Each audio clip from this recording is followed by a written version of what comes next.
Start like.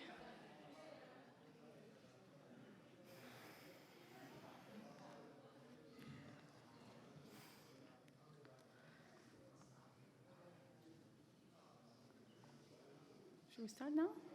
Okay, now we have sound, yes. So good afternoon, everyone. Are we ready to start, I think? We're a bit behind the schedule, yes, but we're okay.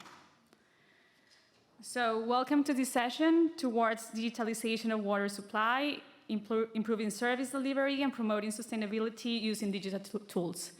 So this session is going to be divided into two parts. The first one, we're going to have presentations from representatives of 4 countries, and then we're moving to the Q&A session with a bit of a panel discussion, which depends on how the presentation goes and if we have further questions about them. So just like to give very few insights before we start. I think the main takeaways from these sessions are going to be 2. The first one is we need to facilitate access to more digital tools. And the second one is maybe the most challenging one, is we need to create capabilities in order to implement them and to make our users find them usable and handy. So I think with the presentations, we're going to have plenty of this information, and maybe you will have another takeaways. But without further ado, I would like to introduce to the first presentation. Is going to be given by Vishnu Makke from Durban. He works at the Think Winning Water and Sanitation. I think he's going to be presenting virtually. Are we all set for his presentation? Please, for the first one. Guten Tag, Sawubona, and greetings to our fellow WAP colleagues. My name is Vishnu Mabir from eThekwini Water in sunny Durban.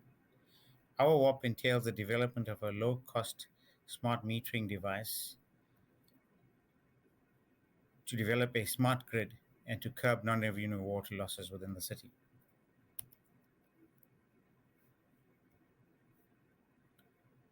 In a global context, eThekwini is located in a subtropical climate on the southern tip of Africa.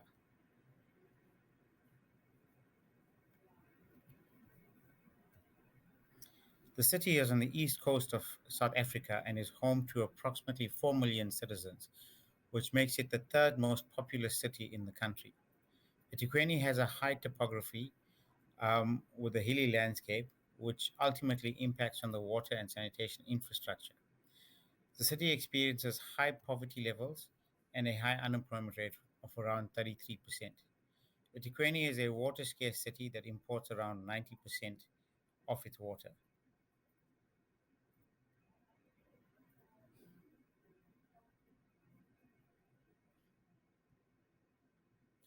There are 1.1 million households within the city, 65% of which is deemed as indigent. This is the highest indigent rate of any city within the country, with the second highest city having a 45% indigent population. The city purchases around 1 billion liters of water a day, 500 million of which is unaccounted for, thus resulting in a non-revenue water in excess of 50%. The city has high levels of non-payment, which further weakens the city's economic stability. Some of the challenges faced by the city include high non-revenue water of approximately 50%, high indigent population of about 65%, high volume of informal settlements, and a rapid influx into the city. This has resulted in a higher percentage of indigent households to paying households. eThekwini has 12,500 kilometers of water networks and around 270 reservoirs that cover the entire city. There are 500,000 metered connections. However, the city is also plagued by aging infrastructure. Umgeni Water, the bulk water supplier, has reached the limit of their licensed capacity as well as the limit of their physical capacity. Current average daily demand in the city is about 1.06 billion liters per day. Growing demand and urbanization is outstripping the supply. The need to reduce consumption and improve efficiency is becoming a priority for the city.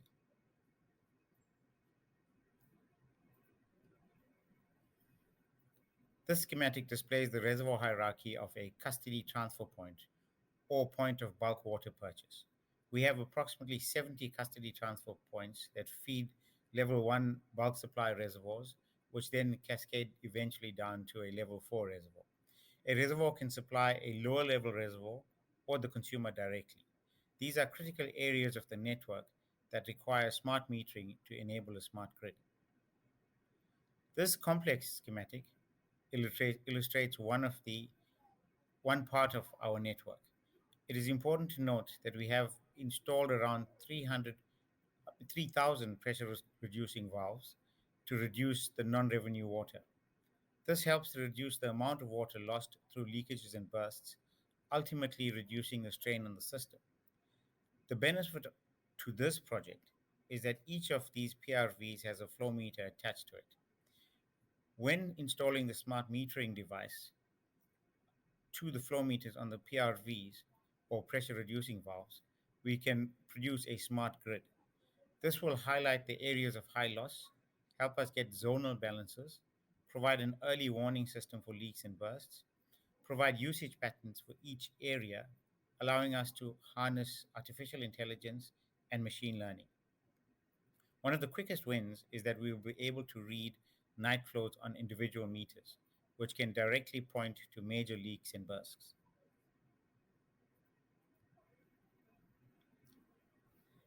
These images are examples of a typical bulk meter at the point of purchase. The benefits of smart metering are quick response to repair teams, capture inherent knowledge and skills, create dashboards and use predictive technologies, incorporate artificial intelligence and machine learning. There are 500,000 existing domestic meters in the city. The cost of a smart meter is roughly 150 US dollars, which calculates to 75 million US dollars to cover all existing meters.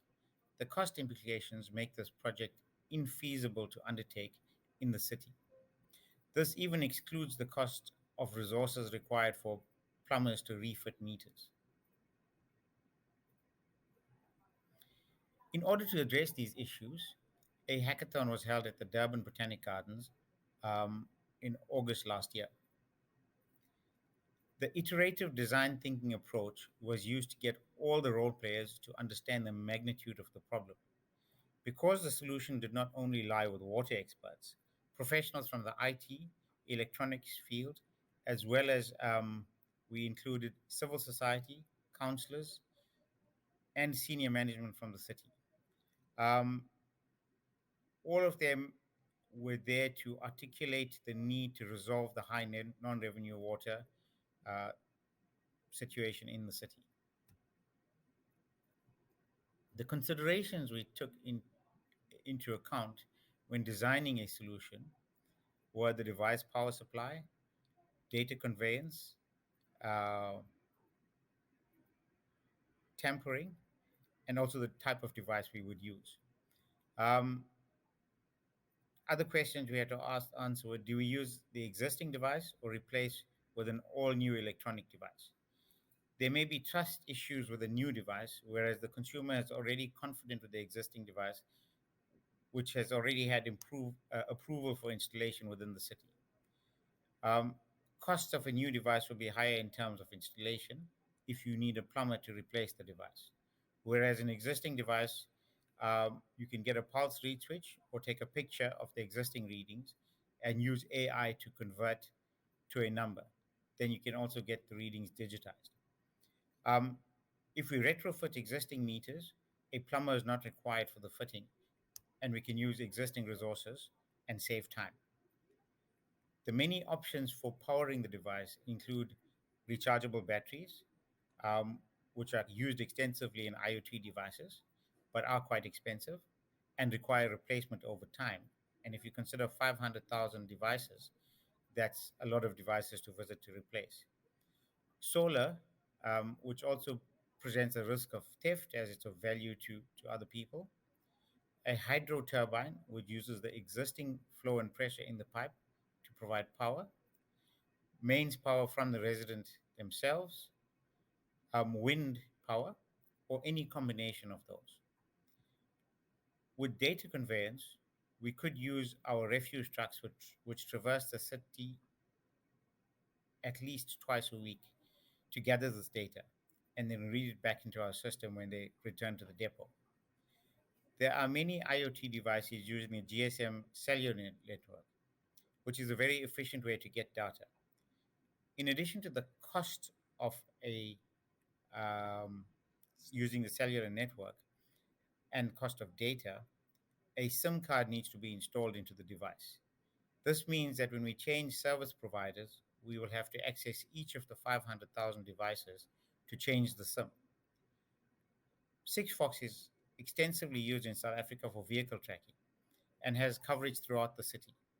Each device requires a license, and that cost is out of our control, which means that again, we would have to access each device if the cost of Sigfox becomes too high. Also, a Sigfox is one-way communication. So if we decide to control a valve on the meter remotely, we would not be able to do that. LoRa is a free bandwidth network that has partial coverage through the city. The cost of installing transmitters for the rest of the city could be phased in affordably. The city could eventually own its own LoRa network, but the bandwidth of LoRa is low, and that would be a consideration to look at. The city has an extensive fiber coverage, which poses an opportunity for high-speed data. The investigation into that access is ongoing. The city also has its own radio network with radio towers that can also convey data, but it is not a feasible option for us to use because the device for accessing the radio network costs are very high. With regards to tampering, um, it could happen for several reasons, chiefly if there's value in the device or if the readings being measured are to be obscured in favor of the homeowner. So we want to have devices that have no value to anyone, but the device must create value to the customer. Creating value may lead the customer to take personal accountability for the device and ensure its safety. Accurate readings from their houses can serve as a credit report for borrowing money, and that's an advantage to the consumer. It's also an early warning system for high water use, and that's also a benefit to the consumer. But built into the device, we could have an early warning tamper proof that can alarm anyone if somebody tries to tamper with the device. Materials used should also be of low value. One of the most interesting things that we can do with having smart metering devices at the household level is to gamify the use so that lower per capita use on a street gets recognized or rewarded. And this can drive water conservation. There are many other opportunities with gamifying.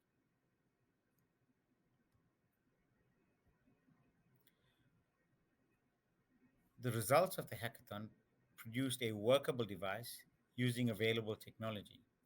A design using the ESP32 AI camera chip, which can take a picture of the existing meter and convert it to numbers, um, was finally decided for our project.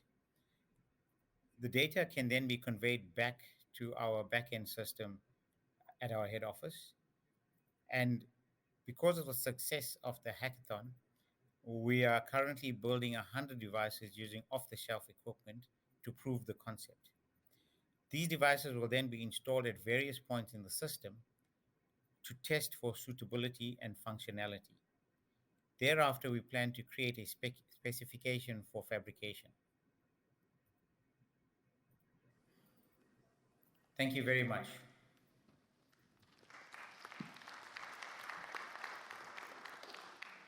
Our next speaker is going to be also from the Durban, so I give the word, hand it over to Sarika, also a video. Guten Tag, Saubana, and good day to our fellow WAP colleagues. My name is Sarika Devraj, and I am from Itiqueni Water and Sanitation from sunny Durban. Our WAP entails the development of a low cost smart water metering device to develop a smart grid to curb non revenue water losses within the city of Itiqueni. In a global context, Itiqueni is located in a subtropical climate on the southern tip of South Africa. The city is on the east coast of South Africa and is home to approximately 4 million citizens, which makes it the third most populous city in the country. Itiqueni has a high topography with a very hilly landscape, which ultimately impacts on the water and sanitation infrastructure. The city experiences high poverty levels and with a high unemployment rate of 33.9%. Etequeni is a water scarce city that imports around 90% of its water. There are 1.1 million households within the city, 65% of which is deemed as indigent, the highest indigent rate of any city within the country, with second highest city having 45%. The city purchases around 1 billion liters of water a day, 500 million of which is unaccounted for, thus resulting in non-revenue water in excess of 50%. The city has high levels of non-payment, which further weakens the city's economic stability. Some of the challenges faced by the city include high non revenue water, as already mentioned, high indigent population of 65%, a high volume of informal settlements, and a rapid influx into the city. This has resulted in a high percentage of indigent households to paying households. Itiqueni has 12,500 kilometers of water networks and around 270 reservoirs that covers the entire city. There are 500,000 metered connections. However, the city is plagued with aging infrastructure. Mgeni Water, who is the bulk water supplier, has reached the limit of their license capacity as well as the limit of physical capacity. Current average daily demand for the city is around 1,000 million liters a day. Growing demand and urbanization is outstripping the supply. There is a need to reduce the consumption and improve efficiency is becoming a priority for the city. The diagram displays the reservoir hierarchy of a custody transfer point or point of bulk water purchases. We have 70 custody transfer points that feed level 1 bulk supply reservoir, which then cascades to level 4. A reservoir can supply a lower level reservoir or the consumer directly. There are critical areas of the network that require the smart metering to enable a smart grid. This is a complex diagram which illustrates one part of the network. It is the most important to note that we have installed around 3,000 pressure reducing valves to help reduce non revenue water. This helps to reduce the amount of water lost through leakages or bursts, ultimately reducing the strain on the system. The benefit, the benefit to this project is that one of the pressure reducing valves, of these pressure reducing valves, a flow meter can be attached to it. When installing the smart grid devices to the flow meter on the pressure reducing valve, we can produce a smart grid. This will highlight the areas of high losses, help us to get zonal balances, provide an early warning system for leaks and bursts, provide usage patterns for each area, allowing us to harness artificial intelligence and machine learning. One of the quickest wins is that we will be able to read night flows on individual meters, which can directly point to major leaks and bursts. These images are examples of a typical bulk meter at a point of purchase.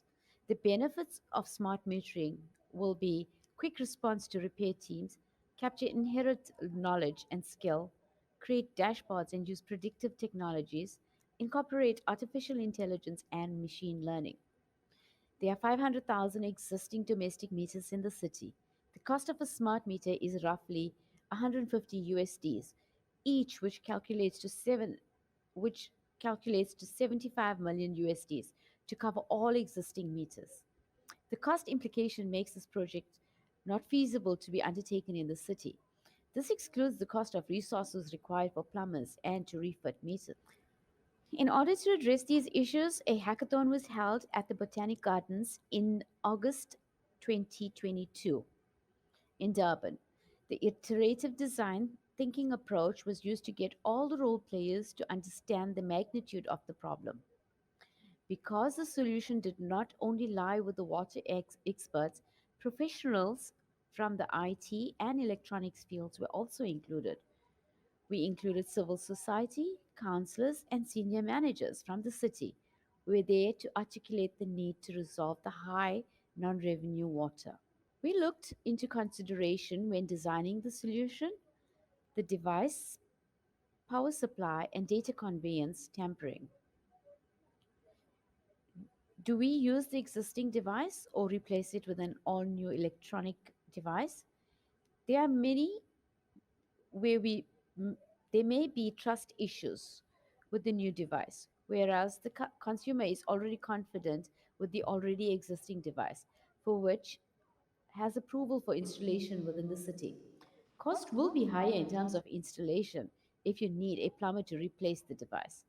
With existing devices, you can get a pulse using the read switch or There's take no. a picture of the already existing readings and use Thank you. artificial. Okay, apologies for that. It was supposed to be a different presentation, but I think we have no excuse to have understood what the Durban team wanted to share. I think it's quite interesting. We're moving to the next presentation. We're going to have the 4 different presentations and then take questions at the end of the session. So the next presentation is going to be done by me. My name is Maria Lucia Flores. I am the planning corporate manager of the Water and Sewerage Company of Bogota, Colombia's capital. We serve nearly 9 million people with our company. Prior to working in the planning corporate manager, I was leading the commercial losses team, the non-revenue water team regarding frauds and theft in the city and in the company. So today I'm going to introduce, I want to share the experience we had with two experiences we had. The first one, okay. Yes, but I think I can dive in a little bit more before jumping into the topic. So who are we? As I said, we are the biggest company in Colombia, the water in Colombia's water sector. We serve over 9 million population. We go from taking the water from the reservoirs, treating them in the waterworks, distributing that to the end customers, and also we work on the sewerage end. We treat 30% of our water. We collect the served water, the wastewater, and we treat it around 30% of it. Right now, we are working on bidding for a new project, one of the most ambitious projects we have in the country and certainly in Latin America, with the construction of Petal Canoas, the wastewater treatment plant Canoas, which is going to be the second largest in Latin America. So we can sum up our distribution and collection system in this picture. We count with 3 main collection systems and treatment systems: the north system, the south system, and the Chingasa system, which is one in the east of the city. In this latter one, we take 70% of the water we use for the population, so we highly depend on this system.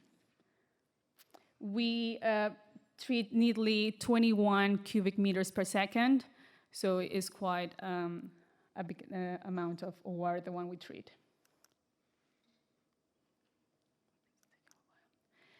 So as I mentioned, I'm going to share 2 initiatives regarding digitalization. The first one regarding metering, and the second one, how did digitalization tools improve the way we deliver service to our customers through attending their demands and the problems they report in the network.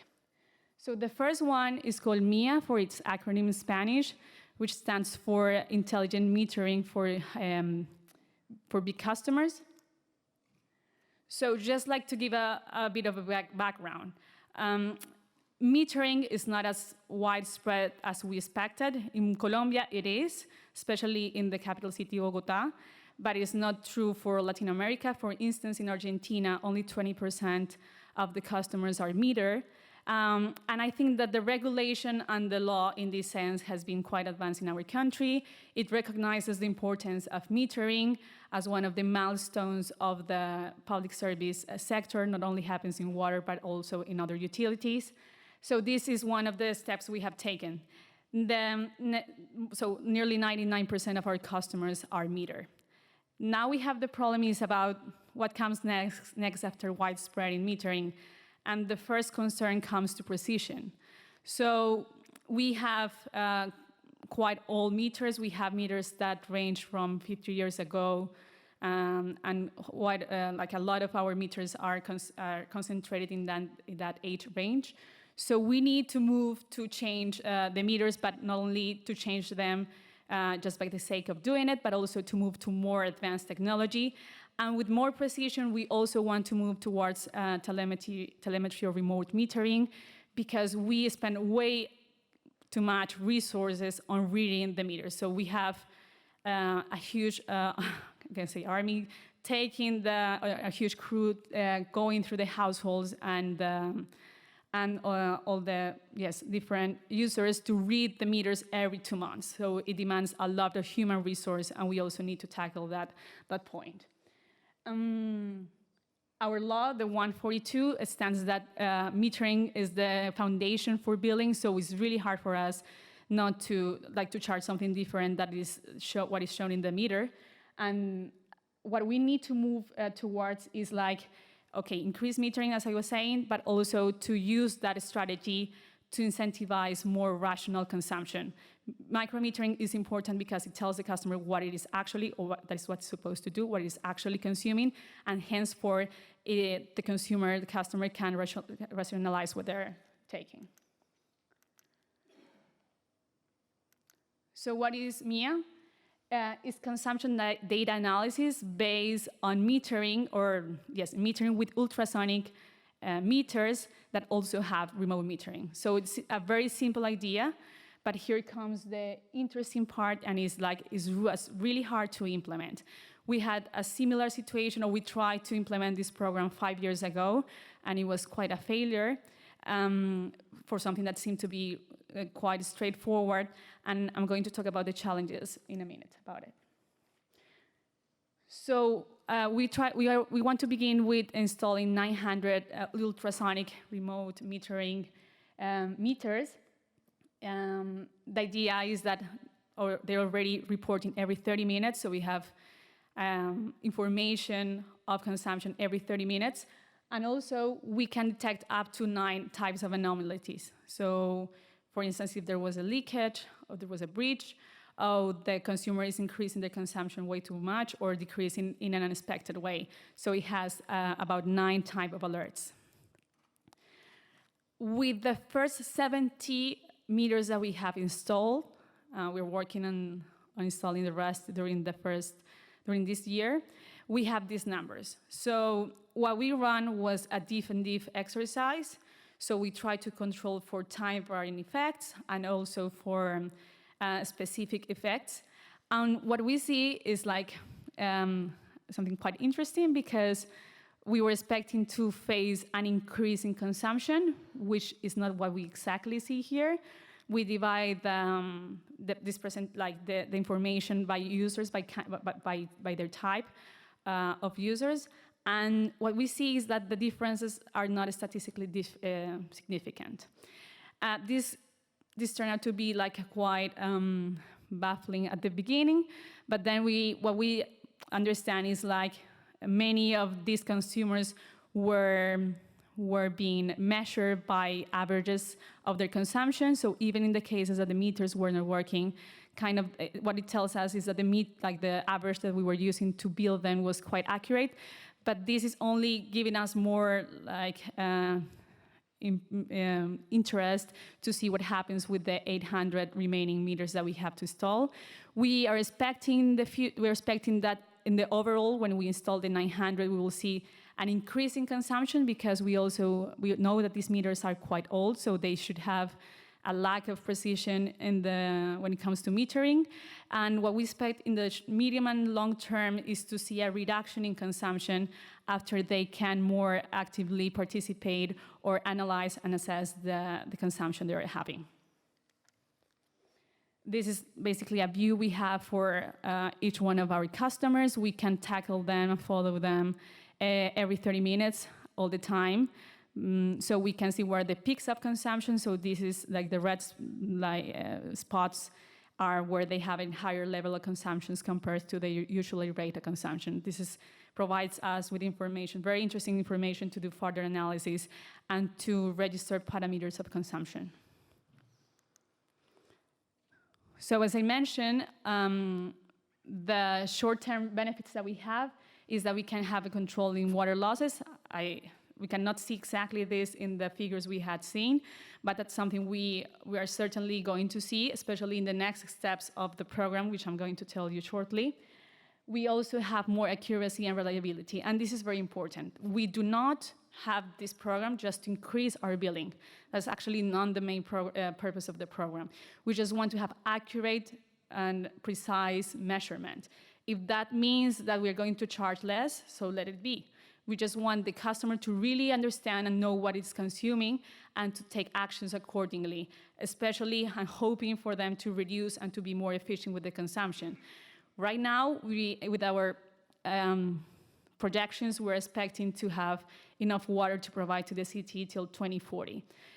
So we are exploring new options to expand our water system, but certainly the most efficient thing will be if people reduce consumption, so we can move on, like we can just put forward these discussions that are not easily when it comes to environmental terms and also political terms. And as I mentioned, this also helps us to tackle technical losses because we can know more quickly when we have a leakage or a burst. In the medium term, we're expecting production to accommodate, hopefully to be lower, and we want our consumers to save more money through more conscious consumption. So, as I said, the hard part is not to access to technology. This has been technology that has been out there for quite a bit. The real challenge is to implement that. We once failed 5 years ago when we tried to implement this solution. We hired a contractor. Basically, the costs turned out to not be competitive for the contractor. And also, we face a challenge because in Colombia's regulation, the consumer has to pay for the meter. And he has to agree to change the meter. So that's one of the things we need to start considering.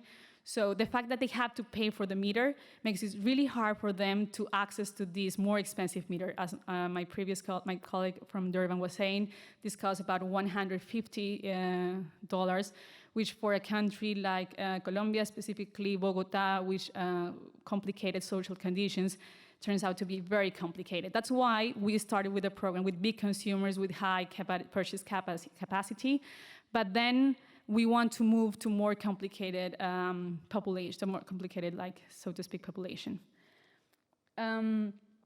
So, as I mentioned, the barriers we encounter were the socioeconomic conditions of the city, considering that they have to pay for the meters.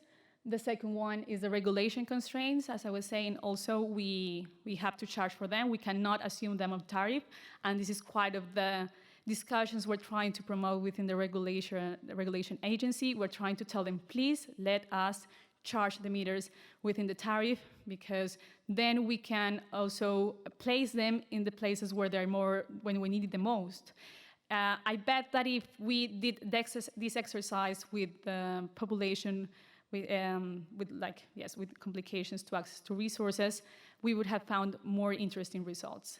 We understand that there's where we have more theft, where we have more commercial losses. So definitely, had we been able to implement this in this population, it would have been more profitable and fruitful, for sure, for them and for the company.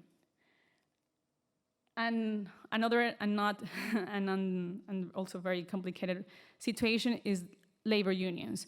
When you talk to them about remote metering, they kind of freak out. They say, okay, like the big majority of our labor force is devoted to reading, so if we have remote metering, what are we going to do? Especially when you're a public company, and you have also political conditions to bear in mind, this turns out to be a really complicated discussion. So we started with this 900, but if we want to move forward, we'll have to sit down and have a serious discussion with the labor union to understand that this is not us planning or the administration planning to take them off the road, but to use them in a more fruitful way, in ways that give a higher turnover to the company and to the population. Because at the end, consumers are the ones who are consuming, who are paying for these costs. This goes along with the fact that we also need to increase capabilities. It's not only about, we have a lot of resistance to change, but also we have to increase capabilities in the company because they're used to do it in one way, in a very mechanic way, and now we need to move to more sophisticated digital tools that need to be learned to be used by the employees. And the next steps, and I think the ones that are going to be more fruitful for us, is like to implement this program in informal settlements when we can actually access to the real reading. Sometimes it's really hard for our readers to go to these places because they're very dangerous. They're not allowed to read, and if we implement this remote metering there, it will be certainly very fruitful for the company. So they cannot pay for this. We cannot actually ask them to do it, so that's when we need the regulation to come along with us and understand our situation and let us charge this in tariff. We also want to place them in car washes. We have found out they have like an 80% rate of theft in our city. So the second initiative is SGO, for its acronym in Spanish, stands for the Management Operator Systems. And this is a way of using digital tools to provide the user a better service. So the user calls us and reports a damage, and what we want to do is to take care of that damage in the least time possible, and that's what we try to do with this SGO. What is the mainstream or the milestone for this? They use the incorporation of geographical tools into the company. So I think that for the sake of the explanation, like the before and after explanation works a lot. So how do we use to do this? So the user will call the call center and say, hey, there's a damage in my neighborhood. I have no access to water. Please come and help me. The call center before will take the call and just register in SAP, which is our ERP. And then another user will call again and say, hey, I have a damage in my house, please come and take charge. Or like in my neighborhood, please take charge. And the guy in the call center would take the call again and couldn't even check if they were referring to the same damage because there was no geocodification, no geographical relation with the call. So when the commissions and the crew went to the place, we were losing a lot of time because you can have 3 or 4 crews tackling the same problem. So it was quite inefficient. Then, after the call center received the call, there was an assignment of the crew, an assignment of the order. So the inspector or the radio operator will go to SAP in the morning the next day, and he will download all the orders and put them on an Excel file. And then call his boys and say, okay, we have to go to this place, A, B, C, D, and everything was being done by Excel, basically. So he will write down this crew is going to this place, this crew is going to another place. So it was, and then they allocate some resources to also verify whether the damage was real, whether it was big or was like a minor damage. And then we hire a contractor to do this, but then it was really hard for the supervisor of that contractor to know if they were doing correctly because we didn't have any way to track them, just like we had to trust him that he was doing his job. He was very inefficient in the way he was doing all the verifications because they didn't have your reference the spots, so he will lose a lot of time following very inefficient paths, despite he could have concentrated the orders and see how to do it more efficiently. After that, and if the verificator says it's okay, yes, there's a damage here, somebody on the crew will go to the place, but then it was really hard for us to know whether he had done the correct work in the right amount of time.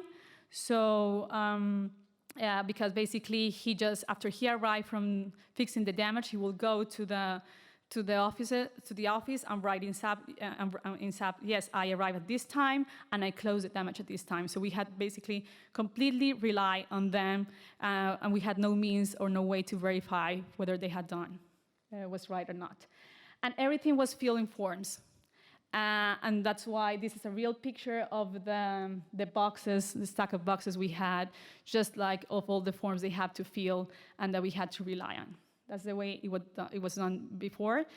Analytics, of course, were really hard because there was no way we could do any analysis on information that was recorded afterwards with no precise information or your referentiation. So how does it work now? With implementation and the connection of GIS tools with our ERP, SAP, what we are doing is trying to get the most information possible from our orders, and also not the most information, but also the most precise information. So what is done right now is that somebody calls the call center and says, I have a problem with in my neighborhood, and the call center, if the second guy calls, he will know that they refer to the same damage, so they will only send one crew for the verification. The supervisors of the contractor can know where the contractor is, so we can know if he or she is doing her job. And then, because it's also differentiated, we can use navigation tools for the crew to go and get there quickly. Waze, Google Maps, they can use that in a more efficient way. And we have the exact time of the opening of the order and the closing of the order. So we know exactly how much time did it take for us to solve the problem for the customer.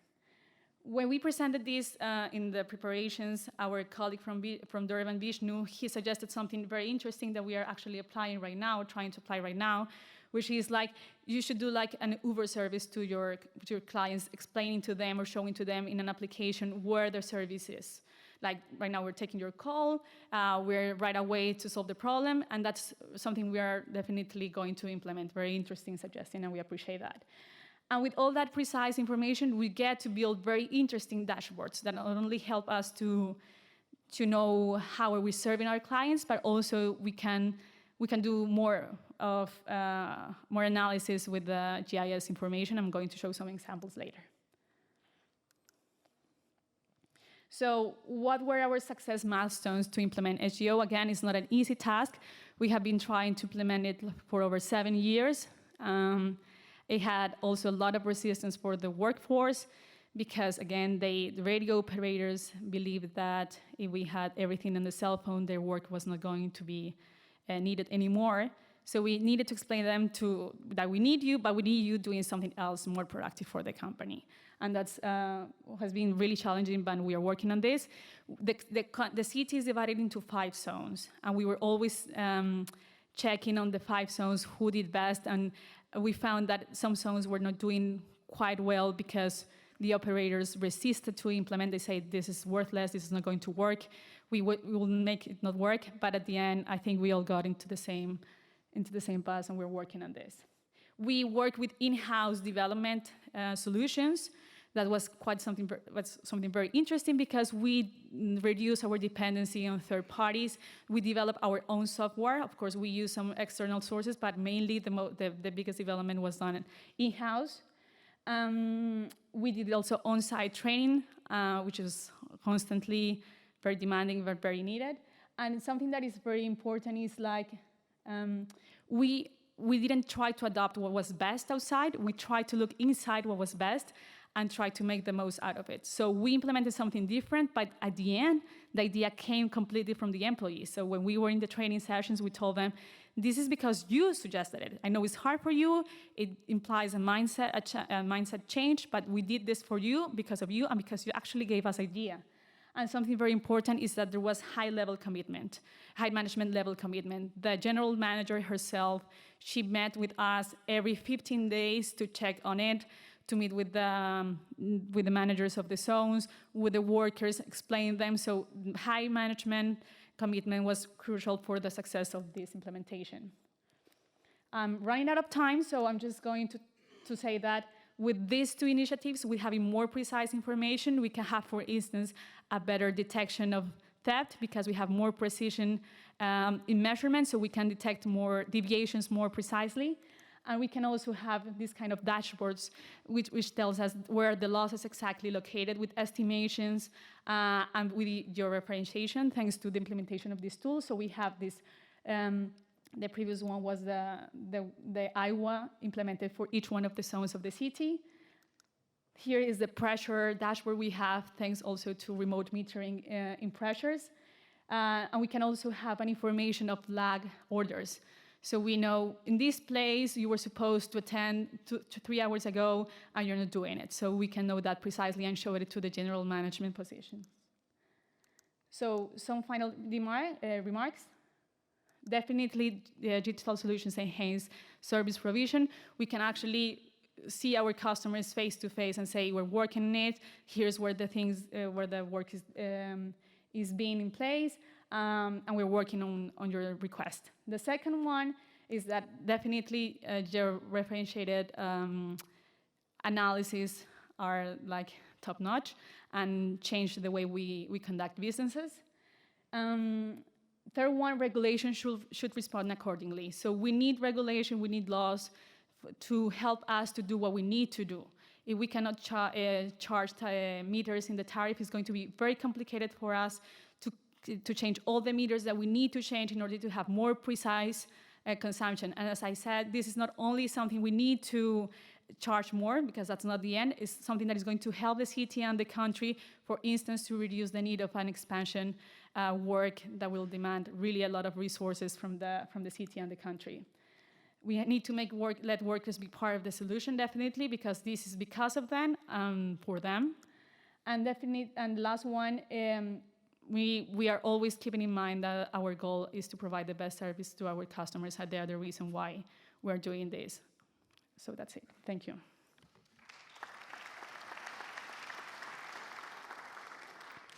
So, and our next presentation is going to be from our colleague from Uganda, Pauline, who works in the GIS department of the company of. Please, Pauline, remind me. Thank you.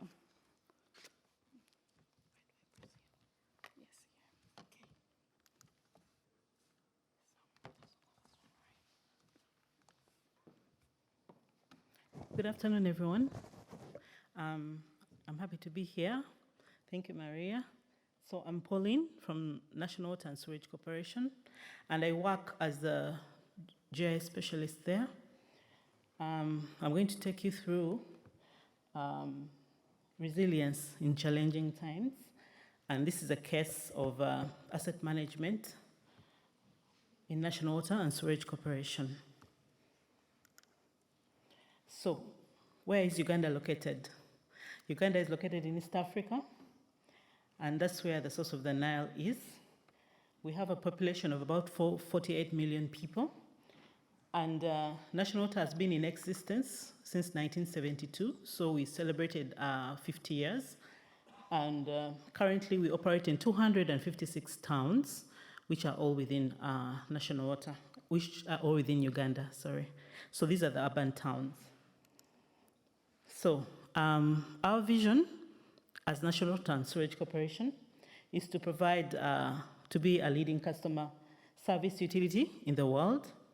And our mandate is to provide water and storage services in the urban areas on a commercial and financially viable basis.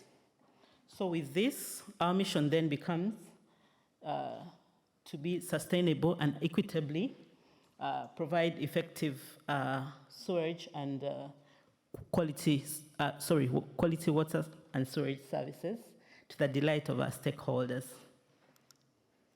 So when we talk about assets, what do we mean? So in this case, the assets I'm talking about are the water network, the sewer network, the customer connections, and the storage. So these give the entire process all the way from production up to distribution. So we look at the different assets that we use along the journey. This is our story. Like I said, we're 50 years old, but we had a very big growth spurt between 1990 and 2022. So that's where our biggest growth happened. And we had a coverage from 18% to 85%. We had people served from 55,000 to 18 million. We had connections from 20,000 to 785,000. Our extensions increased from 300 kilometers to 21,000 kilometers. And our income grew from $4 million to $130 million. So this is all great. But then what did it do to our assets? This is the evolution of the asset data collection. The issue is, how were we collecting our asset data through these years? So we start from 1990. We're quite analog. Data was in paper maps, not to scale, being drawn by the contractors, hardly used by anyone in the corporation. So we would stack it up in papers in a store somewhere. Then we came to 2000, where we started a bit of digitalization. We used the tables, the digital tables, to convert some of those maps into soft copy, but that was still 2D in AutoCAD, but it was still better, because then that gave us the scaled maps, which could then be used by some field staff, especially trying to locate some of these assets. Like you all know, water assets are underground. And if you have assets as old as 50 years, probably the people who laid them are not in the corporation now. So we needed to have that information digitalized so that we can have that continuity of usage of these assets. So when it came to 2010, we had, like you see that small map there, those were our 2D maps.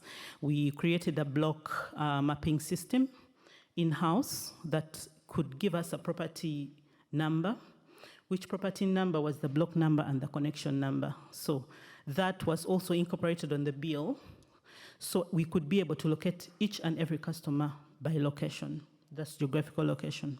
So this really helped the people who are reading the meters to be able to get to the customers. They helped the technical team that was going to maybe make the connection or fix a leakage. But like I said, all this was on paper and in 2D. So what next? We needed to do analysis.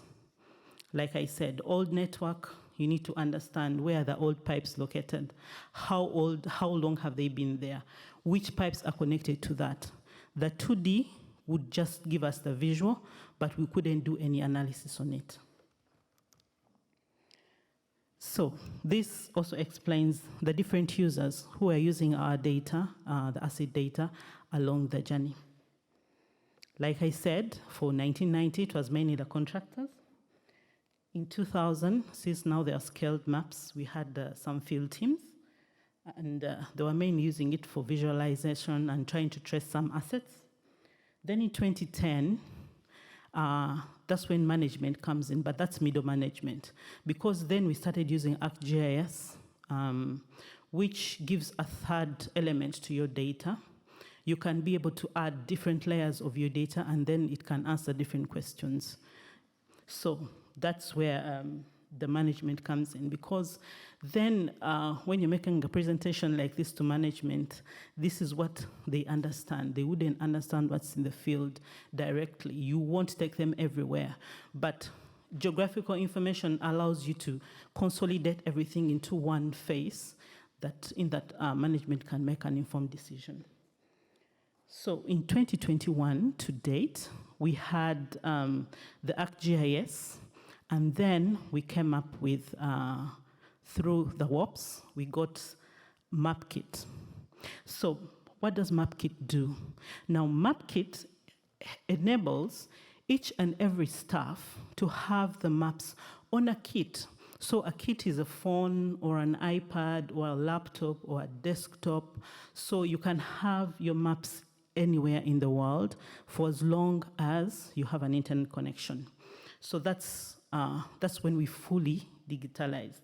So we connected our network, the pipes, the valves, onto Google Maps, and it can be viewed in MapKit. So what did this help us? It helps us understand our assets. The growth between 1990 and 2022, like I said, it was commercially growing, it was financially growing, but via assets, we were left behind because the methods we were using were quite analog. So we lost a lot of data, like you can see. We had to go around and start, digging up some of our assets. Some were lost, some were out of use, some we couldn't trace. So MapKit helped us be able to have all this information in one center that can easily be accessed by all the teams that needed it. And that's the most important thing about an asset, about a GIS office, is you are the data center, but are the people who need that data, do they have access to it to make the right decisions? So that's how we come up with all this. So, like I said, MapKit is a web-based software as a service application, and it enables map access in real time. So, what did we use MapKit for? New connections process in National Water. When we are getting new customers, we used to take them through two processes. The first is when the customer comes in to ask for a new connection. They'll have to go with the staff so the staff can find out where they want the connection to be and establish what network is near the customer's home. But with MapKit, this is just done once. The customers are now applying online, so we've also digitalized that online new connection process. And all they need to do is send us their location, and then we can be able to find them wherever they are. So they don't have to come to office anymore. It's also helping us update the mains as in real time, as it's being laid. The team that's in the field updates it, and then the office team, we have two teams, the field teams that put in the information, and the office team that updates that same information onto the geodatabase. Now the geodatabase is stored in ArcGIS, and that's where we do the analysis from. So we also have network fixtures updates, and we also have PPMs. PPM is when you're doing the pre-maintenance of some of these assets. Like I said, this helped us understand our assets more, so we were able to categorize which are the valuable assets, which is that valve that you never want to break down, because once it does, it's going to shut out probably half of the city. So we understand those assets, we have a PPM schedule for them, and all that is within MapKit. So the teams that are expected to do that can be able to get that information from MapKit, and whatever it is that they find on ground, they still put within MapKit, and it can help us do or make a future analysis. For example, if it needs replacement, maybe relocation, and all that data we keep, and we can always do analysis with it. And also, most importantly, like we all know, most water utilities, we have an issue of non-revenue water. So this solution has helped us in reporting leakages and bursts in real time. So like I said, we have a number of field teams, and our geographical area is quite big. So, and all these teams are working on the same network, because we only have 4 production plants, which are serving the entire Kampala, and then also other parts of Uganda.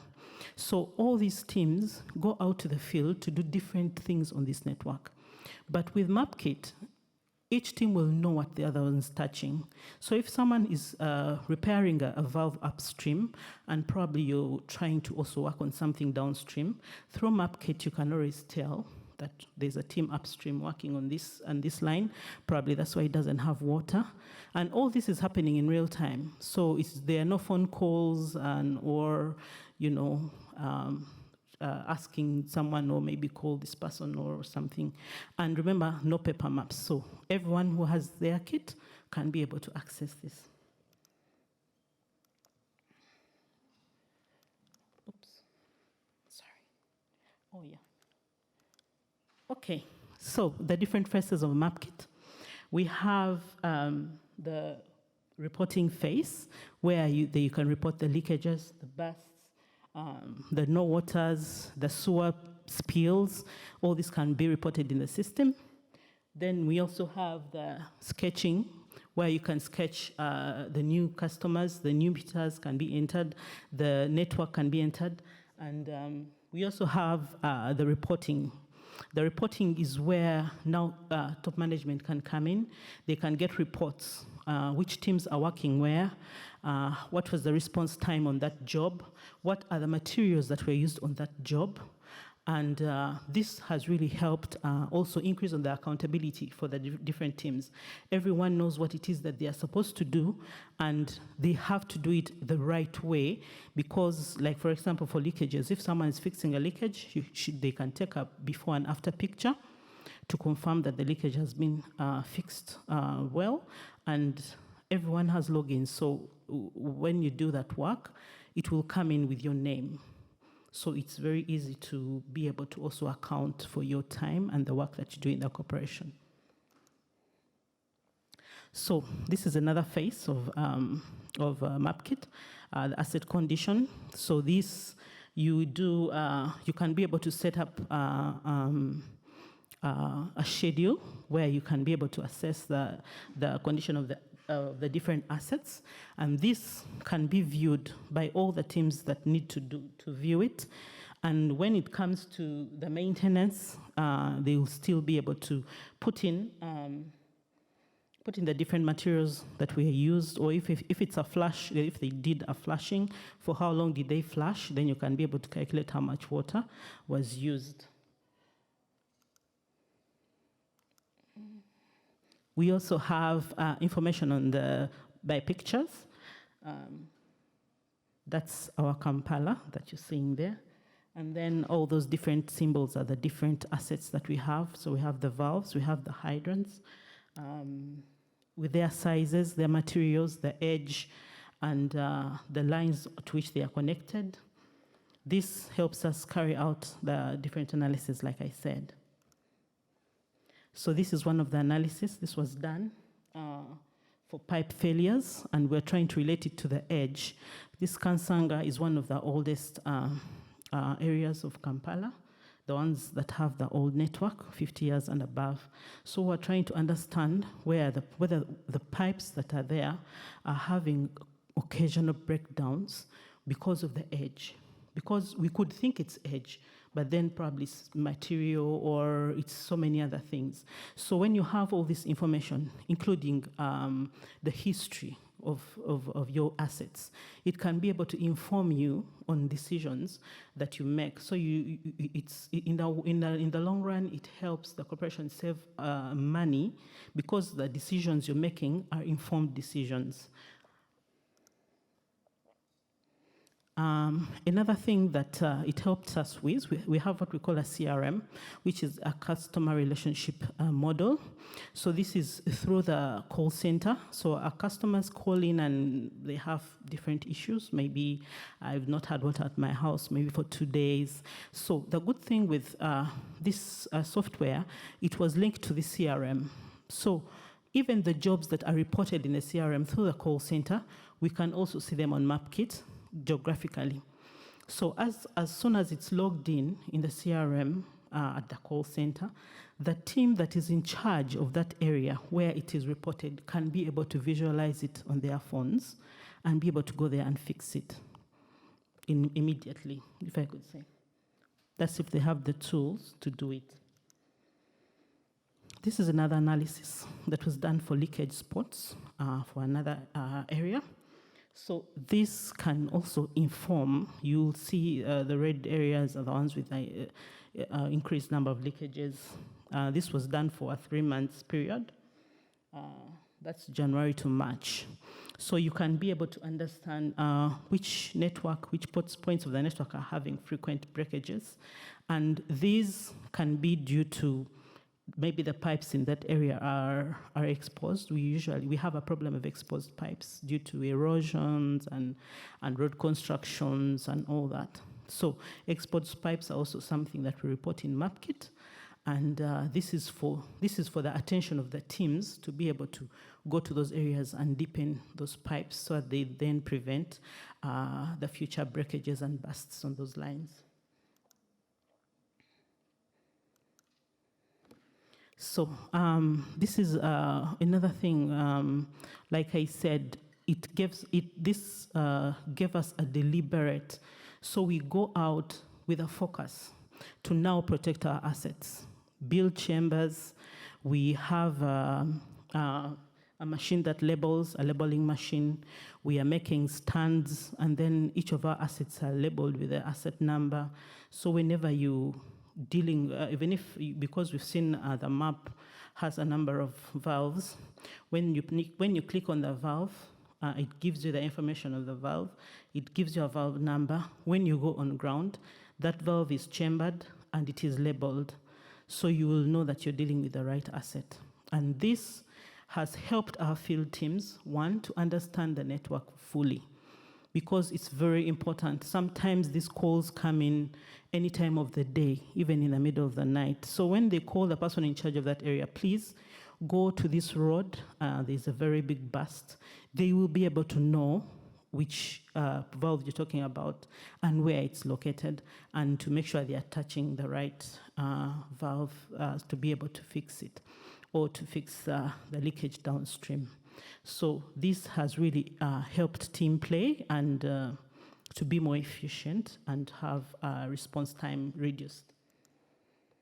So these are the number of leakages reported for this period of time, 2021 to 2023. And I think you can see from the percentages, without this software, we would fix the leakages, but we wouldn't fix everything, because some of them you don't even know where they are, or the team can go to the field and say, well, we didn't find it. But now with this software, it's impossible. Everyone in the corporation has ownership now. Whether you're a commercial team, whether you're in the technical team, on your way home, you find a leakage, report it in MapKit. Then the technical team can pick it up from there and be able to fix it. So it's a combined effort, it's a cooperation effort to fight the non-revenue water and to improve on the services as a corporation. So these are the number of users. It has grown from about 20 in 2018 to about 600. This was as of January, I think, this year, so I'm sure the number is much higher right now. People use their mobile devices.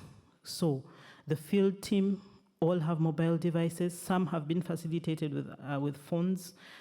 You just need the data, and the office teams use their desktops, use their iPhones, and they get the work done. So what are the achievements and benefits of this software?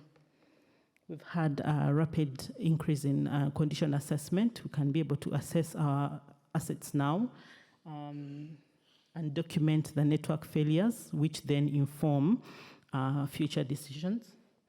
We've had a faster generation of and implementation of base maps.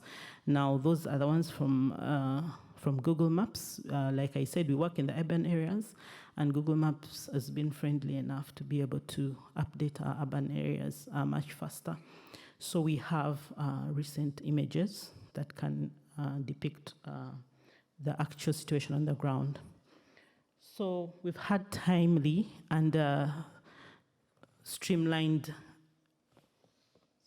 capture and handling of leakages. That one I had already explained.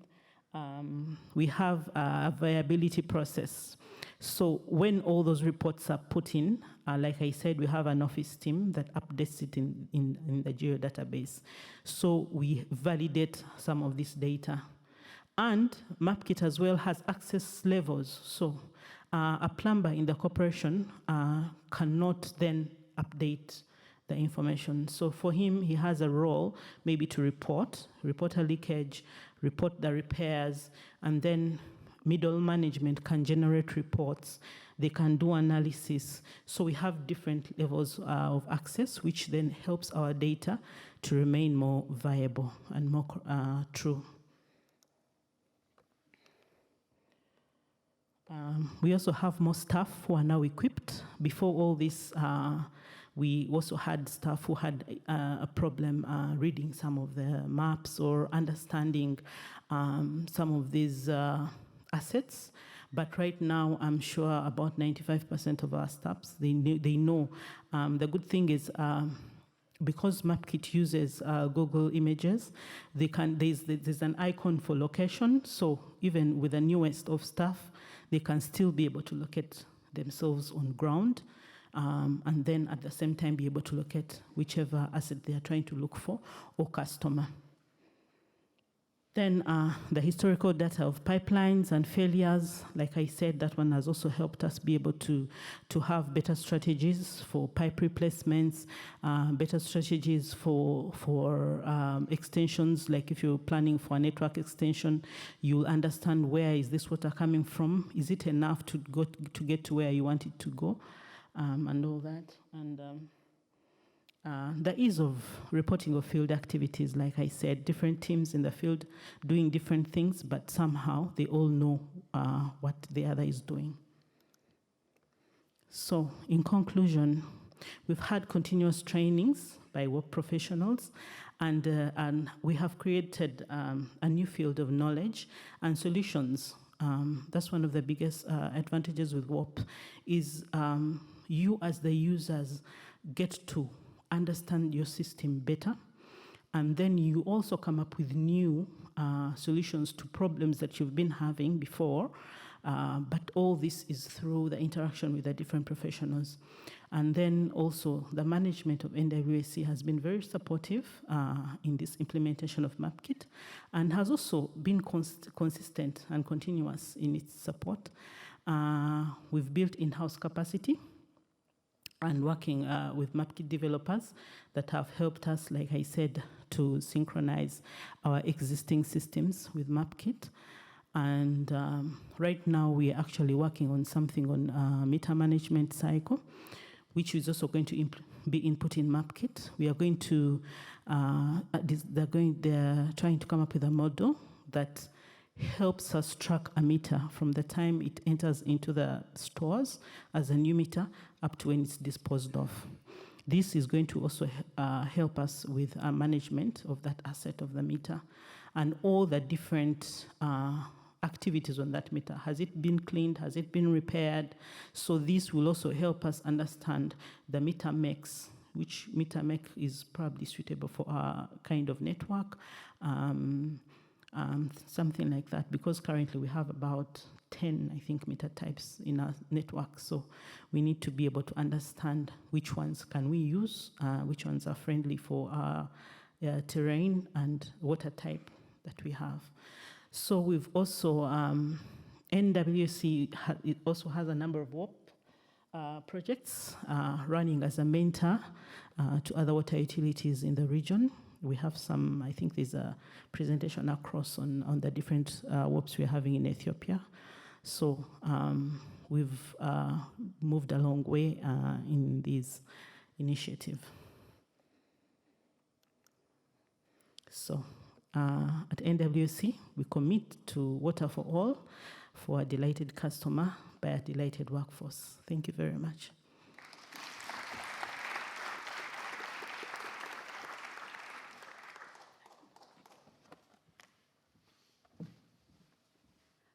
now I would like to ask our colleagues from Tanzania to join us in the floor for the presentation. So please welcome Adam Nigneka and Lilian Mazilele from VEI Tanzania. Both are GIS and hydraulics experts, and Lilian is also the coordinator of non-revenue water team in the company.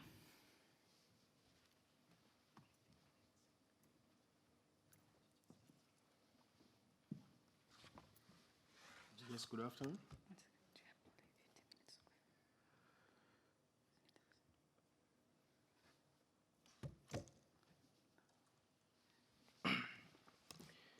Yes, good afternoon. Yes, my name is Nick Adam, and I am with my fellow colleague. I'm Engineer Lilian Masaleri. We are both coming from Tanzania, and we are very happy to be here in Bonn. Also, we are very happy to represent our fellow colleagues from Tanzania. And today we will be sharing with you concerning digitalization on GIS and hydraulics through WOPs in Tanzania. So we'll be talking a little bit about what has been done in Tanzania in the context of WOP, yes, but specifically through GIS and hydraulic modeling. And we will be talking about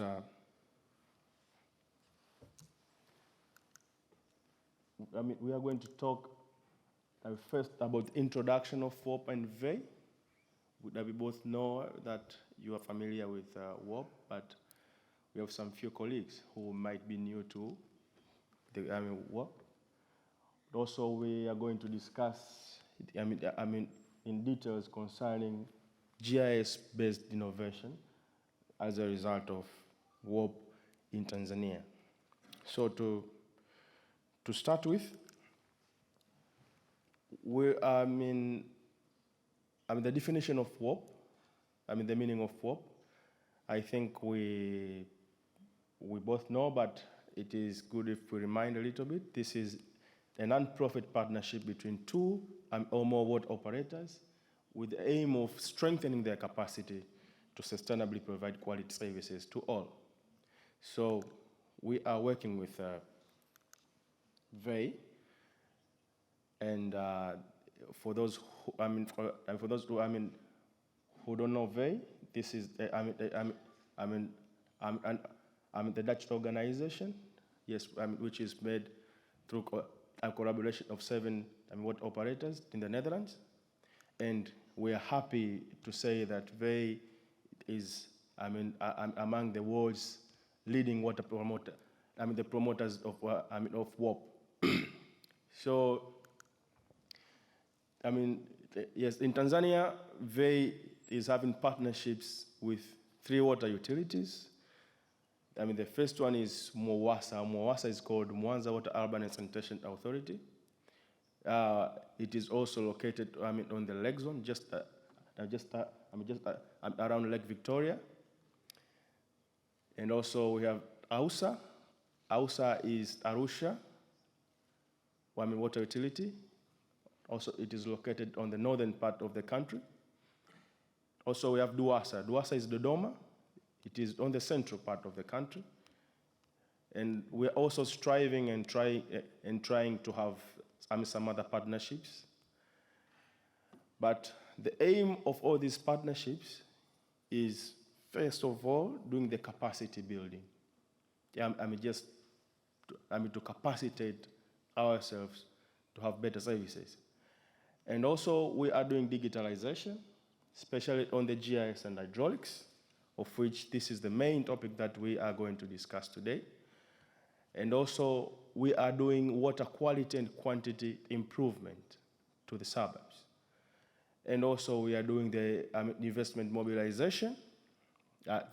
We are looking for quick wins, and we are trying to find more investment so as to make sure that the service reaches to the community.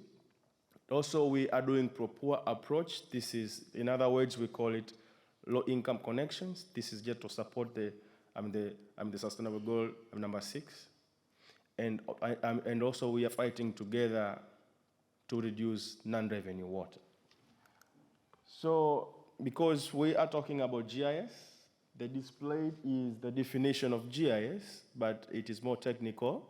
I would like to keep it simple. Like GIS, it is just a software which is used like to register features on the Earth's surface. And it is commonly taking the object plus its information behind it. So you can just see the maps through it. The output is always a map. And in order to have like a good GIS system, first of all, you need to have people. There's people with knowledge about it.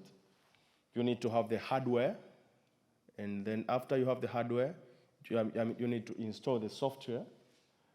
Then after you have people, the hardware, and the software. You also need to have data, like the infrastructure data, and there's the customer's data. And after you have that, you can do different analysis. Just like what you want to analyze. So this is just an example of what GIS can do. That downward is a piece of land, and if you have GIS, you can do a lot of analysis like land usage. You can do the elevation, okay? You can do, you can create parcels. You can create maps on the streets. You also can create the shapefile for customers, just as you wish. So in Tanzania, we are very thankful about WOP. Yes, WOP has been very good to us. It provides us with access to GIS. And actually, what we are doing with the GIS in Tanzania is first, we register the assets. The assets means the infrastructure. Just as Pauline has been presenting in the similar way. We also register the customers. So to start with, let me tell you a little bit of a story. This is, you can see that picture on the left. And that is how we used to keep the data. That is how we used to register our asset before WOP. That is how we used to keep the data of our assets, like the pipes, the storage tanks. That is hard copies. And you can imagine how hard to keep those things. And for instance, that one was been created on 1960 or 1970. The one who created that is the only one who knows where the pipes are. So that was very hard to us. So we had to, after WOP, we had to create the, to install the GIS, and we undergone those processes. We established the GIS. We did knowledge sharing.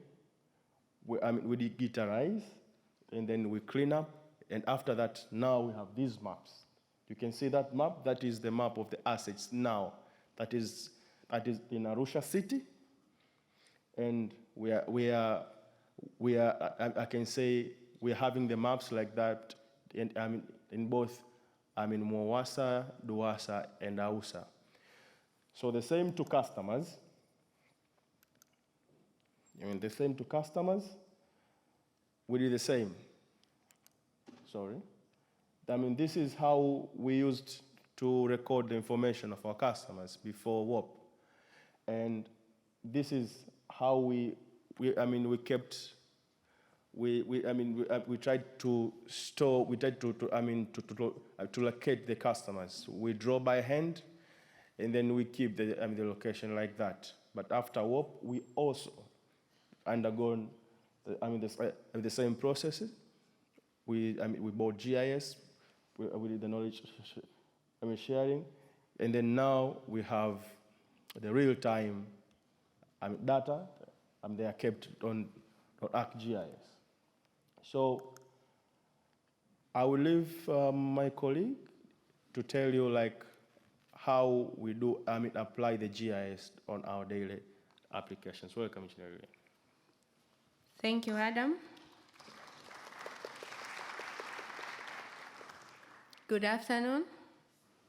My name is Lillian, and I'm proceed with application of GIS through WOP in Tanzania. The advantage of GIS through WOP in Tanzania, and GIS, it's help us for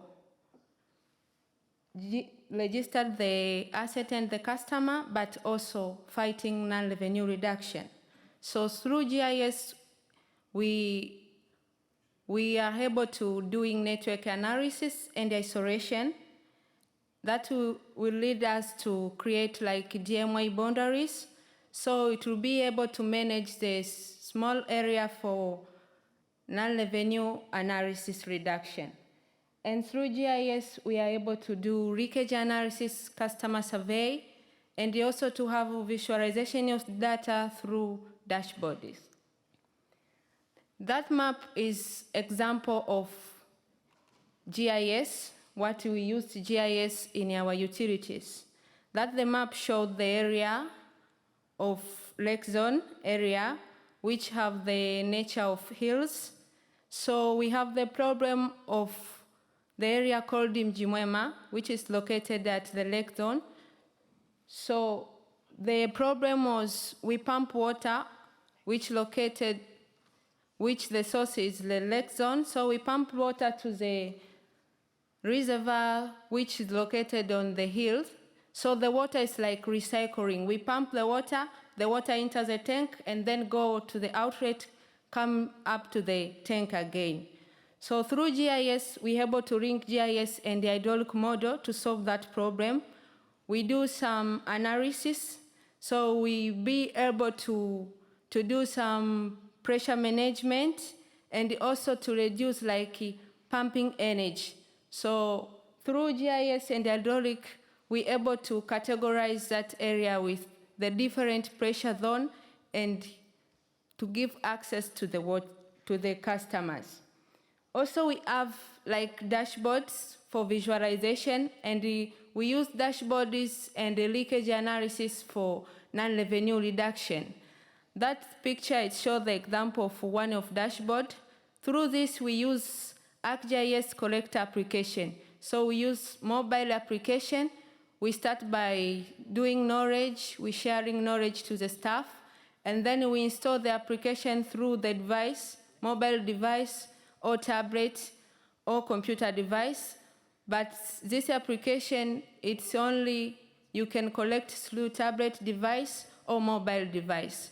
So we put the map of the utility on that device, and then we are able to report the leakage at time, and we can be able to visualize the map when we are at the office. And then we took those mobile applications to the plumbers who are responsible to report those leakages. As you can see on the dashboard, we have the number of the plumbers, but also we have the map which show the red dot and the green dot. The red dot is like the leakage which are reported and not repaired, still leaking. And the green dot, it's like the leakage which are already reported and repaired. So through GIS, for the reduction of non-revenue, it's helped us to manage the plumbers, but also to make decisions in our network. These are advantages of leakage reporting through GIS. It's helped our utilities to do rehabilitation and maintenance plan, but also to make supervision for the plumbers, but also to do qualification of physical water loss and monitoring of fitting and pipe. But through GIS, we are able to come up with this map, which shows the line or the network of Arusha City, which I link the data from leakage collection data and the hydraulic map of Arusha City. So I combine the data of leakage and the hydraulic map, which shows the difference of elevation and different of pressure zone. So through GIS and those data we collected by leakage reporting, we are able to come up with this map which show the part should be rehabilitated on our network. The red part is the part where the leakage are reported mostly. So I use the data for more than 2 years. As it's shown, like the red part we need to be rehabilitated. And the green part is like the nice part to keep. And those are the picture which shows how we sharing knowledge with different people within Tanzania. So we share the knowledge of GIS through the different innovation like conference.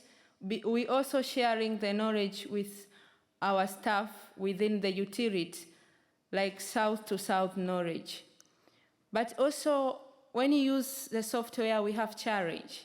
So we have challenge of this ArcGIS application or ArcGIS software collector application. So we have challenge of sustainability. We only use this GIS because we have work within our utilities in Tanzania. But you can see the sustainability of this GIS software, it's hard when the project will be end. But the learning cost through the license and everything we need to pay, it's cost much. So the learning cost, it's also the challenge. The mobile internet and the changing management. Because we use the ArcGIS collector application, we use a mobile device. So we use the mobile internet. So sometimes it's hard to use the collector application because the internet is poor. And the changing management, because people, they still use analog reports. They use paper, they use pen and data to do the stuff like reporting and everything. So we need to adopt, to use the device, like mobile device and laptop device, to make sure we can sustain the ArcGIS software. In conclusion, we can say through WAP in Tanzania, GIS system was established which assists on management of water supply and sanitation system. As we can see previous, like we have the map which show which area we needed to rehabilitate. So it's helped the utility to manage their water system, but also we use GIS for sanitation system. It's also help utilities to make decisions and improve daily operation. Thank you for listening and welcome Tanzania.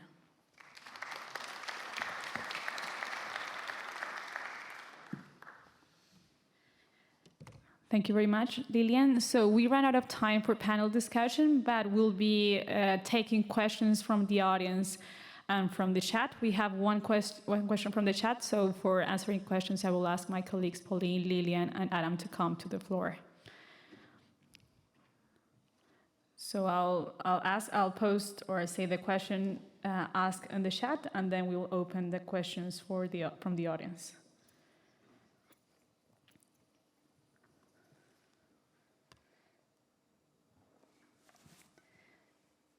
This question goes to Pauline. So they are asking, is MapKit commercially available? What is the estimate cost and resources required to become operational? So if you can take the microphone. Thank you for the question. Yes, MapKit is available. We first got to know about it when we visited Vitens in Netherlands. So I know there are some people here who can speak more about the cost. I won't get so much into the cost, but yes, it's available. And okay, the resources required. Because it's a technology, like I said, you need the hardware, the phones. We already in National Water had our data in software already. It was digitalized. Like I said, we were using the ArcGIS before, so we already had our data in soft copy. So if you don't have that, then you need to first digitalize some of your data before you can then use it in MapKit. Because MapKit is, it's a tool that can help you share the data that you already have with teams that need it to make decisions as and when they are carrying out their work. I hope that's okay. Thanks a lot, Pauline. Are there any questions from the audience?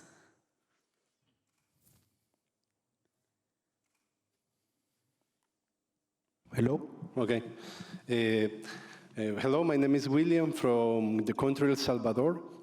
So as we have seen in the presentation, GIS is not only a software, it's like a culture of getting data and use this data. So my question is if you have some experience related to GIS and how to use it to, for example, the reduction or loss of water. In my country, we are beginning to face this challenge. Actually, in my country, we lost already 60% of all the production. This is combined with commercial issues and technical issues. So my question is how we can face this challenge using GIS, for example. Thank you. Yes, I would like to respond it.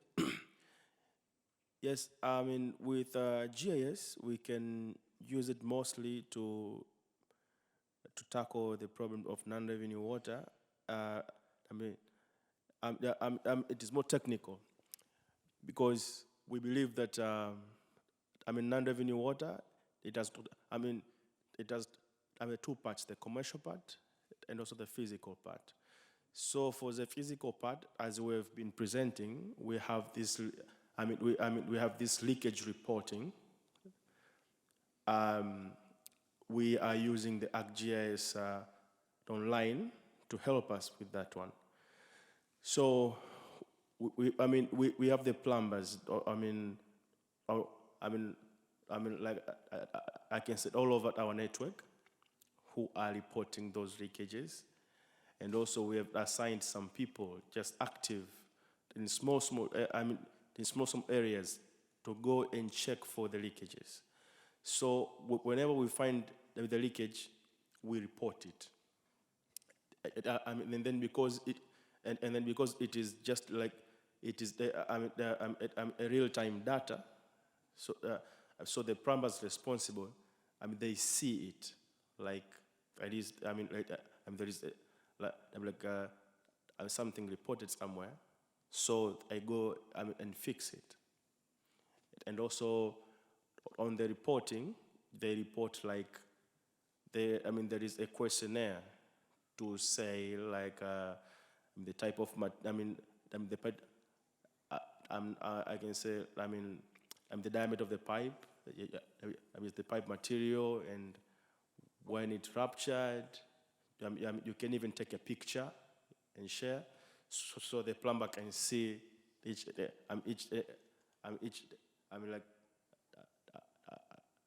can say the details. So he picks the fittings and go to repair like on time.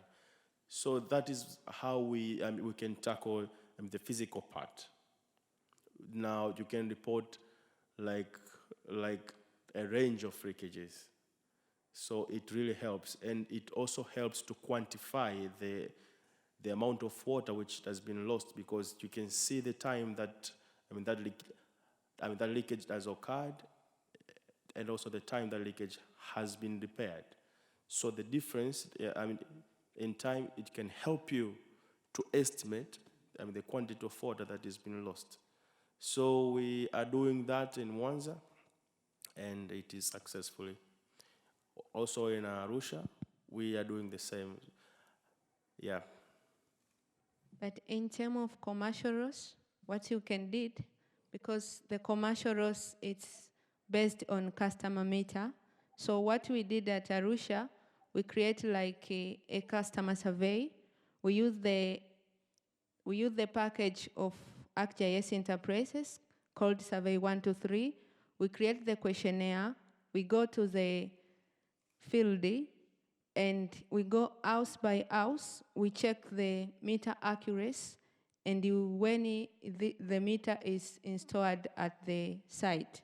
So by using this data, we able to catch like more than 12 thieves, like water bypassed, because you do house-to-house survey. So it's helped us a little bit on commercial water loss, but it depends on the water meter management policy in your country or in your utility. I would like to complement the answer with some of our experience in Bogota. So we have a pretty good sectorized network. We have over 30 sectors, and within the sectors, hydraulic sectors, we have the districts, the hydraulic districts. We have about 500 hydraulic districts. So we have the city divided into 500 pieces, more or less. And what we're doing is we're trying to place meters, macrometers, in every district. So we know exactly what is the amount of water that flows to those districts. With the GIS technology, as my colleagues perfectly and nicely put it, we can identify where the leakages are concentrated. In our case, with the SGO system, mostly because the consumers themselves report them. So we know where the leakages are. And as Lilian was also explaining that in the presentation, with that information, we can better address our priorities in investment. If we identify that there's one material that is more prone to leakages, or we decide, okay, let's go and invest and change that pipe because that's the one that needs to be repaired more quickly. But the interesting part is that when you tackle the technical losses through that activity, you can also tackle the commercial losses, because if you have your district's meter and you have the information of your technical losses, and then you find a big gap, you can tell that in that district you're having a lot of theft. And that's what we're trying to do right now. And the chart and the dashboard that I was showing you about losses is basically about that. So we take the information of the amount of water we lose from the leakages from the GIS system. We have the information from the macrometers in the districts, and whenever we find a significant difference, we say that that zone is proner to have commercial losses, more theft, which is it's pretty much a very similar situation, the one we have in Colombia, the one you have in Salvador. So that's how it works in our country. I think you have the lady back there, yes. Thank you so much. Thank you so much for the wonderful presentation from my brother and sister from Tanzania and Uganda. My name is Mary from Kenya. I must admit I'm very impressed. I'm wondering what happened to my country. We've not done as much as you've done. Now my question is, what is the reduction in non-revenue after you got into the GIS system? And two, how big is the technical team in case I would like my company to come up with that? How big should your technical team be? And then lastly, the issue of training, where were they trained? Thank you. Yes, nice questions. That is, we have been dealing with non-revenue water since 2018, I think, and we have like we have like a lot of analyses and a lot of observation concerning it. In our case, we have been using the GIS to monitor and track the records, and through it we have been able to reduce ranging from 10 to 15%, but the rest remains to be commercial. And we came into that conclusion because we have some DMAs, and we kept on studying them. So after we monitor all of the leakages clearly and we fix them on time, you still have a lot of percentage on non-revenue remaining. So in our case, we if you can, if you can do monitoring, then you can be able to reduce the non-revenue from 10 to 15%. That is our case. The remaining to be is a commercial loss. But when you come to how big is the team, it is always depending on how big is your network. So, but the office team, if you have a team of 2 or 3 GS people and the engineers, also you need to have like a lot of plumbers to go through your network. Depending on how big is your network. That is what we do from our part. That is what we found from our observation. Maybe you can share from your part. Thank you, my sister from Kenya. Now, for our situation, it's really, like I said, 50 years. It's been a learning in progress. So when we introduce some of these new softwares, there's a lot of resistance usually because it's then going to change the workflow for some people. Now, I realized that we have a team of about, I think, 150 plumbers, but these are not specific to just the leakages. When you introduce the software, you change the workflow in that what the plumber has been doing doesn't change much. You just add one task or two, which is in line with what it is that they're already doing. So they're not getting out of their way and they're not learning something very new, but still contributing to the growth or to the new program. So in our case, MapKit, the plumbers were already there. And yes, they were the ones fixing the leakages and also effecting the new connections and also laying the new pipelines. So these were already their tasks. But when you introduce MapKit, you're trying to tell them, I've brought this software and this is how it's going to simplify these tasks that you already have. For example, for the leakages, before when we had the call center, so they will call the plumber and they tell him, go to this property, there's a leakage near this property. Because like I said, we already had the block system, so we could still trace our customers geographically, but then he wouldn't know if they tell him go near this house, and then a house is probably maybe 50 meters in, so he doesn't know exactly where. Then when we introduce MapKit, you give him a software that can tell him a pin location to exactly where that leakage is, and it even has a picture. So in essence, you're actually simplifying his work.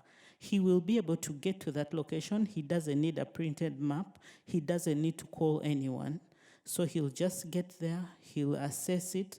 If he can fix it, he'll fix it and report fixed.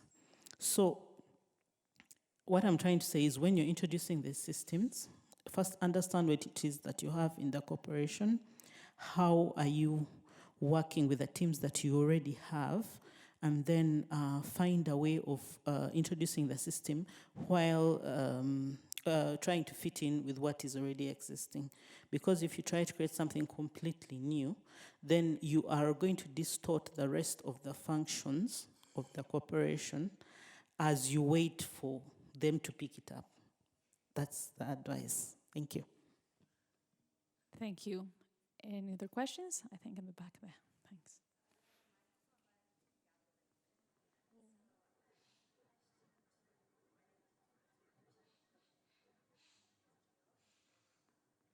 Sorry, it's really hard for us, for me to hear you. Like maybe somebody, the question, yes, like, I'm sorry.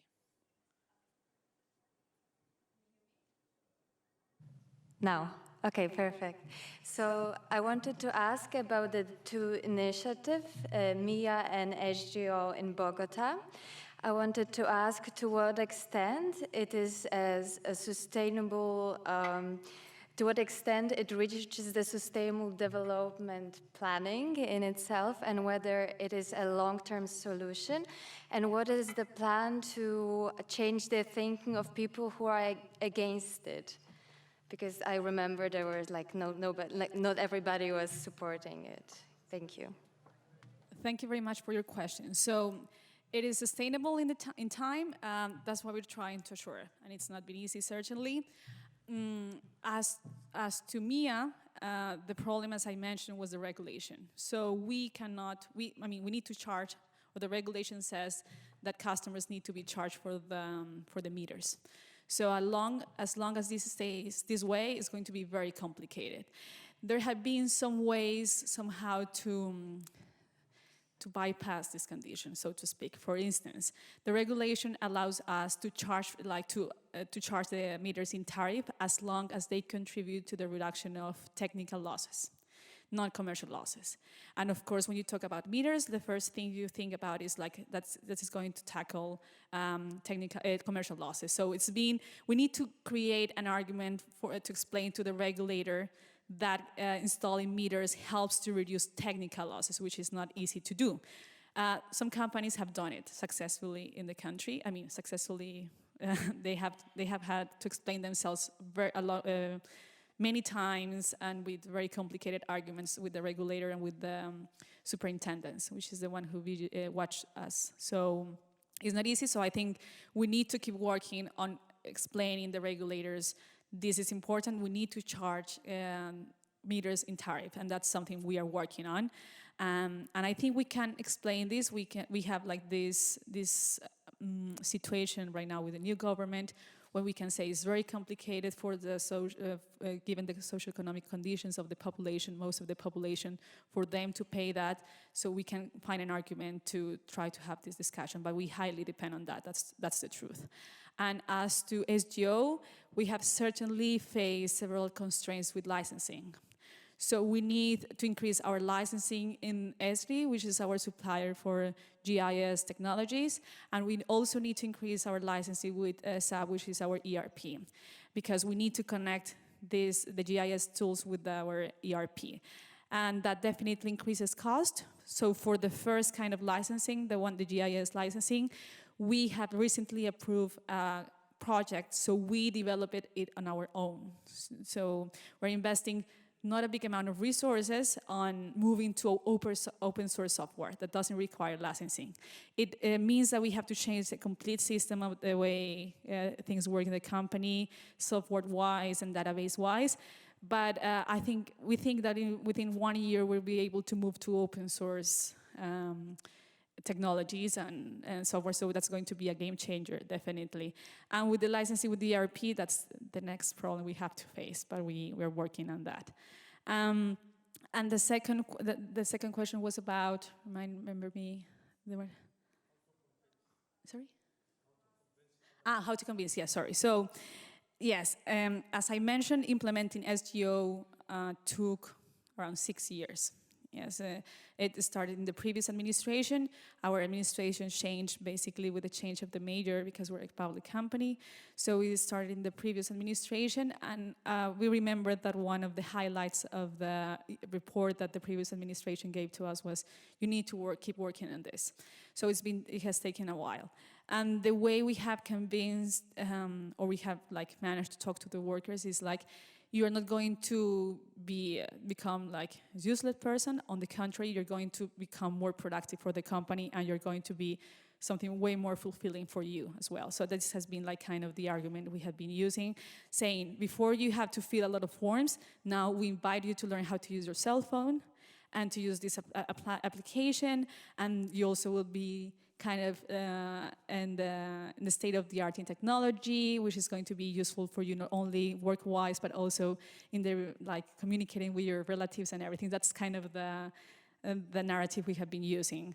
But it hasn't been easy. We definitely have people that say, I don't have to use a cell phone. That's not on my manual functions, so you don't have to force me to use the cell phone. So we had to move to another instances to change the manual functions. But yes, we keep working on that. But I think like trying to show them how this will benefit not only their work but their personal life has helped a lot, I think.